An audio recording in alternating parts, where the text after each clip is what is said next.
Bismillahirrahmanirrahim. Assalamualaikum warahmatullahi wabarakatuh. Saya Muhammad Hafiz bin Ahmad Fauzi, nombor matrik A188-399, akan menceritakan sejarah seorang tokoh politik yang mana dulunya bergiat aktif dalam Angkatan Belia Islam Malaysia (ABIM). Beliau adalah Yang Amat Berhormat Datuk Seri Anwar bin Ibrahim, kini merupakan Perdana Menteri Malaysia yang ke-10 serta Menteri Kewangan. Pada tahun 1968 hingga 1971, Datuk Seri Anwar Ibrahim merupakan seorang mahasiswa dalam bidang pengajian Melayu, dan beliau juga merupakan Presiden Persatuan Kebangsaan Pelajar Islam Malaysia. Pada masa yang sama juga, beliau merupakan Presiden Persatuan Bahasa Melayu Universiti Malaya (PBMUM). Pada tahun 1971, beliau merupakan Ahli Jawatan Kuasa Pro-Tem Angkatan Belia Islam Malaysia (ABIM), serta beliau juga dipilih sebagai Presiden Majlis Belia Malaysia (MBM) yang kedua.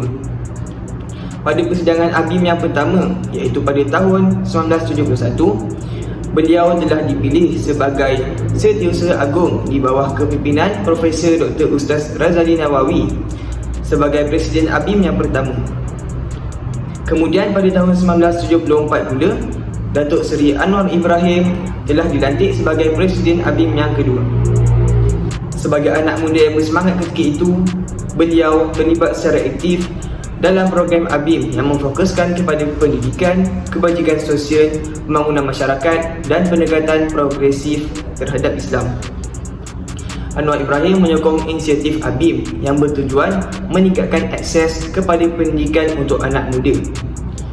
Beliau menggalakkan ABIM menubuhkan usaha membangunkan pendidikan dengan menyediakan akses yang lebih luas dan saksama untuk golongan muda dari pelbagai lapisan masyarakat, termasuk di kawasan terpencil atau kurang maju. Beliau juga memperingatkan tentang perlunya ABIM bergerak sebagai gerakan masyarakat melalui pendidikan untuk tujuan karya-karya tafsir, fiqh, pendidikan dan pembangunan penerbitan. Justru itu, bidang pergerakan ABIM harus diperluas supaya meliputi semua segi yang boleh disalurkan dengan berkesannya melalui program tarbiyah dan penyebaran risalah. Selain itu, beliau juga terlibat dalam program ABIM yang memfokuskan kepada kebajikan sosial, seperti membantu masyarakat yang memerlukan, mengumpul bantuan untuk mereka yang kurang bernasib baik, dan memberikan sokongan kepada individu atau keluarga yang memerlukan bantuan ekonomi, kesihatan atau sosial lain. Seperti yang dirumuskan oleh Anwar Ibrahim pada 1977 dalam pidato kepresidenannya, atas keinsafan inilah ABIM memilih untuk membahaskan persoalan masyarakat majmuk yang kami anggap sebagai persoalan yang berkaitan dengan kehidupan dan kepentingan masa depan masyarakat seluruhnya. Anwar Ibrahim juga terkenal dengan memperjuangkan pendekatan progresif terhadap Islam. Beliau menyokong tafsiran ajaran Islam yang inklusif, terbuka dan progresif.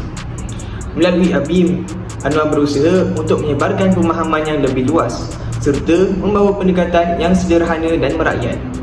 Perubahan ABIM telah memberi kesan yang besar dalam tradisi intelek melalui penlibatannya dalam kegiatan akhlakiyah dan kebijakannya untuk mengembangkan kefahaman Islam di kalangan umat dengan mengetengahkan sumber rujukan Islam yang semasa melalui penterjemahan dan pencetakan semula karangan-karangan utama di era dakwah seperti Islam and Secularism, Fiqhud Dakwah dan sebagainya.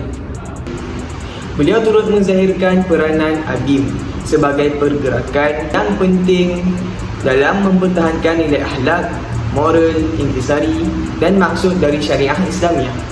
Sebagai gerakan yang berteraskan Islam, saudara-saudara dalam keluarga ABIM perlulah memulakan tradisi sihat wahdatul fikri ini.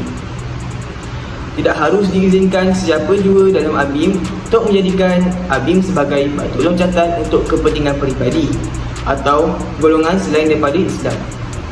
Kesungguhan dalam kalangan pekerja ABIM harus lebih nyata dan tidak semata-mata menganggapnya sebagai kegiatan sambilan badan sukarela sahaja. Datuk Seri Anwar Ibrahim juga pernah menyatakan bahawa kegiatan yang paling utama ialah pembentukan dan penghasilan satu generasi Rabbani yang bertanggungjawab. Pembentukan generasi kerohanian akan membekalkan panduan dasar pemikiran untuk mempergiatkan persatuan ABIM ke atas suatu prinsip yang lebih kukuh. ABIM turut mengerahkan kekuatan dalam menjelaskan mesej Islam dan memperjuangkan kebaikan, amal makruf. Kesedaran yang perlu dipupuk ialah penghayatan Islam itu sendiri bererti semaraknya semangat perjuangan roh jihad dalam menegakkan yang makruf dan melarang kemungkaran. Justru gerakan Islam kini semestinya mengembalikan kekuatan asas Islam itu sendiri yang berjaya mengubah jiwa dan seluruh kehidupan masyarakat. Semangat Anwar Ibrahim kepada ABIM meliputi banyak aspek, daripada menyokong pendidikan kepada menggalakkan nilai Islam yang inklusif dan progresif. Peranan beliau dalam gerakan Belia Islam di Malaysia telah memberi inspirasi kepada ramai orang dan membantu membentuk pandangan positif tentang peranan belia Islam dalam masyarakat. Itu sahaja daripada saya. Sekian, wabillahi taufiq wal hidayah. Assalamualaikum warahmatullahi wabarakatuh.